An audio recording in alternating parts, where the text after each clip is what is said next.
নেবে, তবে না তোমার কাছে। এই যুগে দেখতে পেলাম ওই বাবাটা একদিন এরকম করে কোন গীতগুলো আগে বলছিলেন।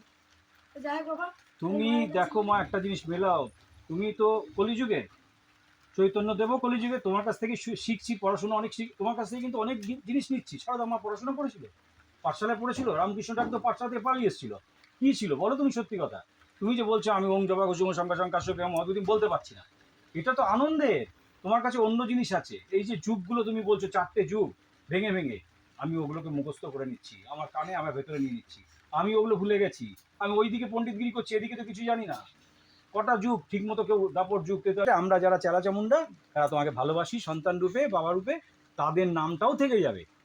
যেমন জগাই মাদাই থেকে গেছিল, সেরকম তোমার কাছে যারা আজকে থাকছে, সেবা দিচ্ছে, তোমাকে ভালোবাসছে, তাদের নামটাও থেকে যাবে। আর একজনের নাম না করলেই নয়, যাকে সব থেকে আমি বিষ্ণুপ্রিয়ার জন্যই কিন্তু চৈতন্যদেবের উন্নতি, ঠিক আছে? এখানে উল্টো, এনার জন্য তোমার এই নিয়ে এত শান্ত, এত মানে একদম পাথর, আর সব সময় নির্বাক কাজ করে যাচ্ছে, কোনো আওয়াজ নেই।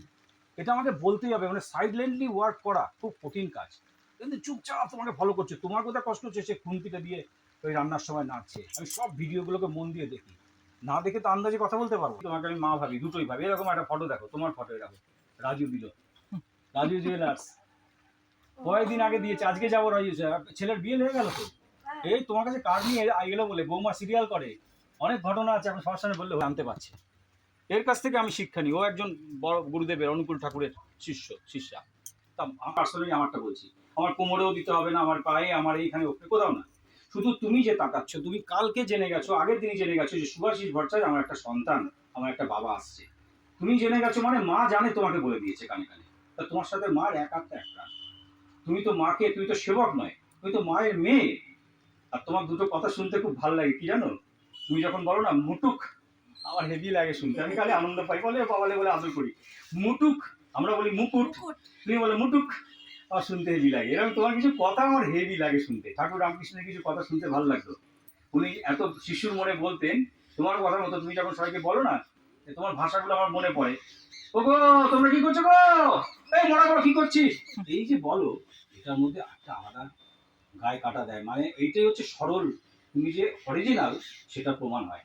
তোমার অরিজিনাল তোমাকে প্রমাণ করতে হবে না, প্রমাণ হয়ে রয়েছে চারিদিকে।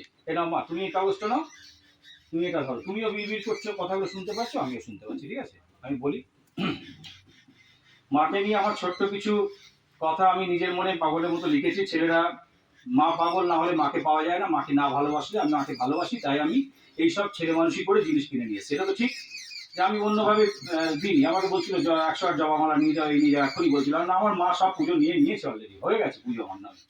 আমি এই বিশ্বাস নিয়ে মাকে লিখেছিলাম আমার চিঠির মতন, জয় কৃষ্ণকালী মায়ের জয়, জয় মঙ্গলা মায়ের জয়। মঙ্গলা মা হলেন শ্রী রাধাকৃষ্ণ রাধারানীর একটি অঙ্গ স্বরূপা।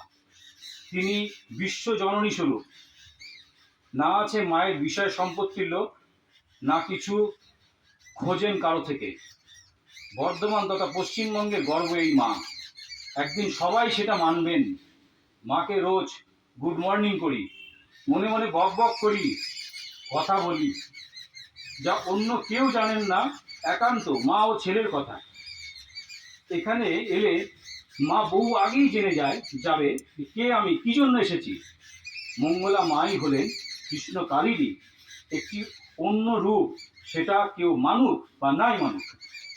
কৃষ্ণকালী মাকে দেখুন ছোট বাচ্চা মেয়ের রূপে বিরাজ করছেন, আবার মঙ্গলা মাও দেখতে ছোট বাচ্চা মেয়ের মতন। আমরা খুবই ভাগ্যবান, তাই মাকে দেখছি, কথা বলছি, এটাই পরের জেনারেশন গল্প ভাববে, ঠিক কিনা বলুন এবার? তার সাথে মা তো সবসময় আছেন, সব খেয়াল করছেন, তাই তো সুস্থভাবে আছি, দুটো খেতে পারছি। মঙ্গলা মা সকলে আজ হৃদয়ে, ঘুম থেকে উঠলেই তার মুখটা মনে পড়ে যায়, আর বিছানায় শুয়ে ঘুমোতেও তার কথাই ভাবি। মা মঙ্গলার চরণ দুটি যেন রাধারানীর কমল চরণ।